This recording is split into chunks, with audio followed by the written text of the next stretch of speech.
दोस्तों नमस्ते प्रणाम। हम किरण शर्मा, हम मंजू शर्मा अपना यूट्यूब चैनल पर सबके स्वागत करै छी। नमस्ते प्रणाम सब दीदी भाई जी के प्रणाम, सब यूट्यूब फैमिली के प्रणाम। जते कोई गीत सुनैत हेबी सबके प्रणाम और जते सोहागिन दीदी सबके प्रणाम। कल बरसाइत पूजा छै, अहाँ सब जरूर हमरा सबके गीत सुनब। हम सब जा रहल छियै बरसाइत पूजा के, दुनू देवरानी जेठानी मिलके बर पूजा के गीत गावब। अहाँ सब जरूर सुनब, कमेंट करके जरूर बताएब गीत केहन लागल नहीं लागल सब बताएब। जते बरसाइत पूजा वाला दीदी छी सब अहाँ सब कमेंट जरूर करब और सबसे बड़ पूजा के अहाँ सब प्यार आशीर्वाद सबके देव और अहाँ सब आगा हमरा सबके बढ़ाबैत रहू और अपन अपन सोहाग के सब लंबी उम्र मांगे और पूजा अपना अपना बर के लिए सब कोई लंबी उम्र मांगा और आगा बढ़ू। सब आदमी एक साथ मिलकर सब आदमी काम करो और बहुत अहाँ सब प्यार आशीर्वाद अहाँ सब जहिना दै छी तहिना दैत रहू हमरा सबके।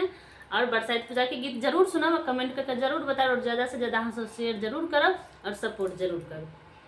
बहुत प्यारा सा गीत है और देखियो अहाँ सब गीत सुनू। हमर खासकर जेठानी जी आई मिला के गीत बनलखिन हँ और हम दुनू मिलकर गाबऽ जा रहल छी। जेठ महीना सखी आयल बरसात है, जेठ महीना सखी आयल बरसात है, सब सोहागिन मिली पूजब बरसात है, सब सोहागिन मिली पूजब बरसात है, सब सोहागिन मिली पूजब बरसात है। ए डाला बेना चंगेरा की नाम पानक पात है, बेना चंगेरा की नाम पानक पात है, सब सोहागिन मिली पूजब बरसात है, सब सोहागिन मिली पूजब बरसात है, सब सोहागिन मिली पूजब बरसात है।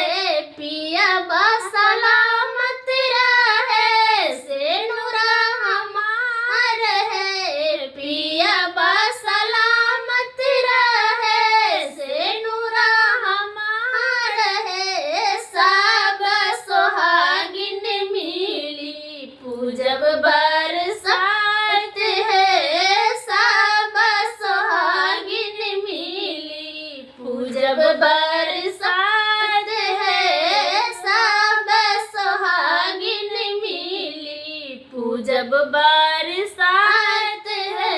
अम्बसिया के दिन हमारा उपास, ए अम्बसिया के दिन हमारा उपास है, बारक गाछ तारा पूजब बरसात है, बारक गाछ तारा पूजब बरसात है, बारक गाछ तारा पूजब बरसात है। पिया सलामत रहे से नूरा हमार है, पिया सलामत रहे से नूरा हमार है, सब सोहागिन मिली पूजब बरसात है,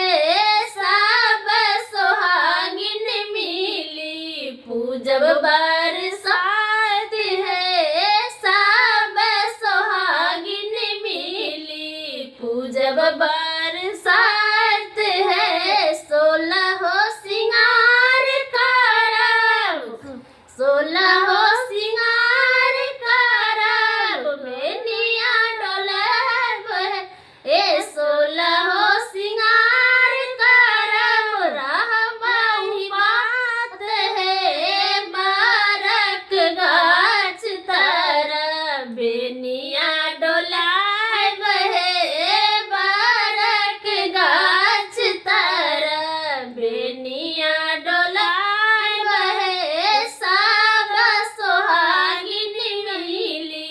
जब बरसात है सब सुहागिन मिली, पूजब बरसात है पिया बा सलामत रहे, से नूरा हमार है पिया बा सलामत रहे, से नूरा हमार है, सब सुहागिन मिली, पूजब बरसात है सब सुहागिन मिली, पूजब बरसात है सब सुहागिन मिली, पूजब बरसात है।